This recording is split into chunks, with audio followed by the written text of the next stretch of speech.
ನಮಸ್ಕಾರ. ಇವತ್ತಿನ ನಮ್ಮ ಈ ಆಳವಾದ ಅಧ್ಯಯನಕ್ಕೆ ಸ್ವಾಗತ. ಇವತ್ತು ನಾವು ವ್ಯವಸಾಯ ಅಂದ್ರೆ ಫಾರ್ಮಿಂಗ್ ಬಗ್ಗೆ ಮಾತಾಡೋಣ. ಇದು ಒಂದು ದೊಡ್ಡ ಸೈನ್ಸ್ ಎಕ್ಸ್ಪೆರಿಮೆಂಟ್ ಇದ್ದಾಗಿ. ಹೌದು. ಮಳೆ, ಮಣ್ಣು ಮತ್ತೆ ಹೊಸ ಹೊಸ ತಂತ್ರಜ್ಞಾನಗಳ ಜೊತೆ ರೈತರು ಹೇಗೆ ಕೆಲಸ ಮಾಡ್ತಾರೆ ಅನ್ನೋದೇ ಇವತ್ತಿನ ನಮ್ಮ ಮಿಷನ್. ಖಂಡಿತ. ಮೊದಲಿಗೆ ಈ ಗಿಡಗಳಿಗೆ ನೀರು ಹೇಗೆ ಸಿಗುತ್ತೆ ಅನ್ನೋ ಕುತೂಹಲಕಾರಿ ವಿಷಯದಿಂದ ಶುರು ಮಾಡೋಣ.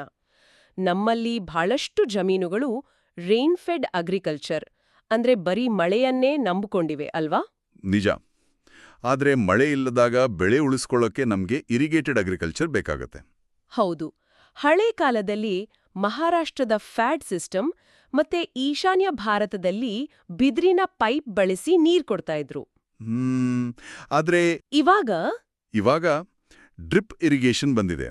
ಅಂದ್ರೆ ಗಿಡಗಳಿಗೆ ಒಂದು ಸಣ್ಣ ಸ್ಟ್ರಾ ಮೂಲಕ ಜ್ಯೂಸ್ ಕುಡಿಸಿದ ಹಾಗೆ, ರೈಟ್? ಎಕ್ಸಾಕ್ಟ್ಲಿ. ಹಾಗೆ ಸ್ಪ್ರಿಂಕ್ಲರ್ ಇರಿಗೇಷನ್ ಕೂಡ ಇದೆ. ಅದು ಒಂಥರ ಮಳೆ ಬಂದ ಹಾಗೆ ಗಿಡಗಳ ಮೇಲೆ ನೀರು ಸಿಂಪಡಿಸುತ್ತೆ. ಓಹೋ, ಸೂಪರ್. ಆಮೇಲೆ ಸುಮಾರು 60 ವರ್ಷಗಳ ಹಿಂದೆ ಭಾರತದಲ್ಲಿ ಗ್ರೀನ್ ರೆವಲ್ಯೂಷನ್ ಶುರುವಾಯಿತು. ಗ್ರೀನ್ ರೆವಲ್ಯೂಷನ್ ಅಂದ್ರೆ ಹಸಿರು ಕ್ರಾಂತಿ. ಹೌದು. ಆಗ ಹೈ ಈಲ್ಡಿಂಗ್ ವೆರೈಟೀಸ್ ಅನ್ನು ಸೂಪರ್ ಸೀಡ್ಸ್ ಬಂತು. ಇವು ಬೇಗ ಬೆಳೆದು ಜಾಸ್ತಿ ಕಾಳು ಕೊಡ್ತವೆ. Wow, super seeds.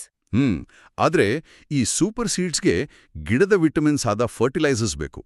ಆಮೇಲೆ ಹುಳುಗಳನ್ನ ಓಡಿಸೋಕೆ ಪೆಸ್ಟಿಸೈಡ್ಸ್ ಬೇಕು. ಓ, ಮತ್ತೆ ಇಷ್ಟೆಲ್ಲ ಮಾಡೋಕೆ ಮೆಕನೈಸೇಷನ್ ಕೂಡ ಬೇಕು, ಅಂದ್ರೆ ದೊಡ್ಡ ದೊಡ್ಡ ಟ್ರ್ಯಾಕ್ಟರ್ಗಳು. ಹೌದು.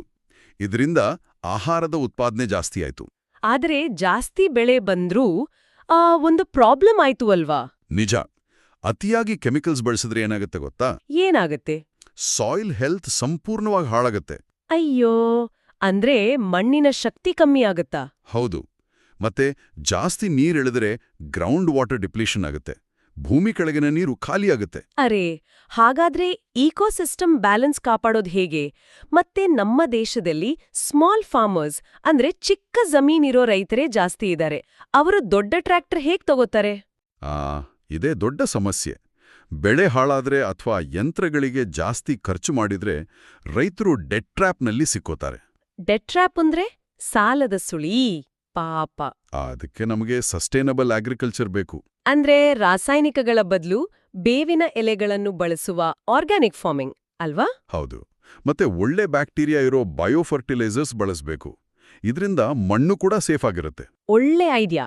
ಆದ್ರೆ ಸಾಲದ ಜೊತೆಗೆ ಕ್ಲೈಮೇಟ್ ಚೇಂಜ್ ಇಂದ ಬರೋ ಡ್ರಾಟ್ ಅಂದ್ರೆ ಬರಗಾಲ ಮತ್ತೆ ಫ್ಲಡ್ಸ್ ಅಂದ್ರೆ ಪ್ರವಾಹ, ಇವುಗಳಿಂದ ರೈತರನ್ನ ಯಾರು ಕಾಪಾಡ್ತಾರೆ ಅಂತಾನೆ ನಿಮ್ ಪ್ರಶ್ನೆ? ಹೌದು. ಇಷ್ಟೆಲ್ಲ ಕಷ್ಟ ಇದ್ಲೆ ಅವ್ರು ಹೇಗೆ ವ್ಯವಸಾಯ ಮಾಡ್ತಾರೆ? ಅದಕ್ಕೆ ಗೌರ್ಮೆಂಟ್ ಸಪೋರ್ಟ್ ಬಹಳ ಮುಖ್ಯ. ರೈತರಿಗೆ ಬೀಜ, ಗೊಬ್ಬರ ಕೊಳ್ಳಲು ಸಬ್ಸಿಡೀಸ್ ಕೊಡ್ತಾರೆ. ಸಬ್ಸಿಡೀಸ್ ಅಂದ್ರೆ ಒಂಥರ ಡಿಸ್ಕೌಂಟ್ ಕೂಪನ್ಸ್ ಇದ್ದ ಹಾಗೆ, ಹೌದಾ? ಎಕ್ಸಾಕ್ಟ್ಲಿ. ಮತ್ತೆ ಬೆಳೆ ಹಾಳಾದ್ರೆ ಹಣ ಸಿಗೋಕೆ ಕ್ರಾಪ್ ಇನ್ಶೂರೆನ್ಸ್ ಕೂಡ ಇರುತ್ತೆ. ಓ, ಇನ್ಶೂರೆನ್ಸ್ ಇದ್ರೆ ರೈತರಿಗೊಂಚೂರು ಸಮಾಧಾನ. ಹೌದು. ಜೊತೆಗೆ ICAR ಅನ್ನೋ ಸಂಸ್ಥೆಯಿಂದ ಹೊಸ ಅಗ್ರಿಕಲ್ಚರಲ್ ರಿಸರ್ಚ್ ಸಿಗುತ್ತೆ. ತರಕಾರಿಗಳನ್ನು ಬೇಗ ಮಾರಲು ಮಾರ್ಕೆಟ್ ಆಕ್ಸೆಸ್ ಕೂಡ ಕೊಡ್ತಾರೆ. ವಾವ್. ಅದೇ ರೈತರು ಕೂಡ ತಮ್ಮಷ್ಟಕ್ಕೆ ತಾವೇ ರೆಸಿಲಿಯನ್ಸ್ ಅಂದ್ರೆ ಚೇತರಿಸಿಕೊಳ್ಳುವ ಶಕ್ತಿ ಬೆಳೆಸ್ಕೊಳ್ತಾರಲ್ವಾ? ಖಂಡಿತ. ಅದನ್ನೇ ಡೈವರ್ಸಿಫಿಕೇಶನ್ ಅನ್ನೋದು. ಅಂದ್ರೆ ಬರೀ ಭತ್ತ ಬೆಳೆಯೋ ಬದಲು ಜೇನ್ತುಪ್ಪ ತೆಗೆಯೋದು ಅಥವಾ ಕೋಳಿ ಸಾಕಾಣಿಕೆ ಮಾಡೋದು, ಇದನ್ನ ಅಲೈಡ್ ಆಕ್ಟಿವಿಟೀಸ್ ಅಂತಾರೆ. ಒಂದ್ರಲ್ಲಿ ಲಾಸ್ ಆದ್ರೂ ಇನ್ನೊಂದ್ರಲ್ಲಿ ಹಣ ಸಿಗುತ್ತೆ. ಇದು ನಿಜಕ್ಕೂ ಜಾಣತನ. ಒಟ್ಟಿನಲ್ಲಿ ಮೆಕನೈಸೇಷನ್ ಮತ್ತೆ HYV ಸೀಡ್ಸ್ ಇಂದ ಶುರುವಾದ ಕಥೆ ಈಗ ಸಸ್ಟೈನಬಲ್ ಅಗ್ರಿಕಲ್ಚರ್ ಮೂಲಕ ಭೂಮಿನ ಉಳಿಸುವ ಹಂತಕ್ಕೆ ಬಂದಿದೆ. ನಿಜ. ನಮ್ಮ ರೈತರೇ ನಿಜವಾದ ಹೀರೋಗಳು. ಹೌದು. ಸರಿ, ಈಗ ಕೊನೆಯಲ್ಲಿ ಒಂದು ಮಜಾವಾದ ವಿಷಯ ಯೋಚನೆ ಮಾಡೋಣ. ಭವಿಷ್ಯದಲ್ಲಿ ಸ್ಮಾಲ್ ಫಾರ್ಮರ್ಸ್ಗೆ ಸಹಾಯ ಮಾಡೋಕೆ ಒಂದು ಹೊಸ ಅಗ್ರಿಕಲ್ಚರಲ್ ರಿಸರ್ಚ್ ರೋಬೋಟ್ ಬಂದ್ರೆ ಹೇಗಿರ್ಬೋದು? ವಾವ್, ಕೃಷಿ ಮಾಡೋ ರೋಬೋಟ್. ಹೌದು. ಯಾವುದೇ ಕೆಮಿಕಲ್ಸ್ ಬಳಸದೆ ತಾನೇ ಗಿಡಗಳ ಮಧ್ಯೆ ಓಡಾಡಿಕೊಂಡು ಕೆಟ್ಟ ಕೀಟಗಳನ್ನು ಮಾತ್ರ ಆರಿಸುವ ರೋಬೋಟ್. ಆ ರೋಬೋಟ್ ನೋಡಕ್ಕೆ ಹೇಗಿರ್ಬೋದು ಅಂತ ನೀವೆಲ್ಲರೂ ಯೋಚನೆ ಮಾಡಿ. ಈ ಅಧ್ಯಾಯ ಇಷ್ಟವಾಯ್ತು ಅಂತ ಅನ್ಕೊಳ್ತೀನಿ. ಬಾಯ್.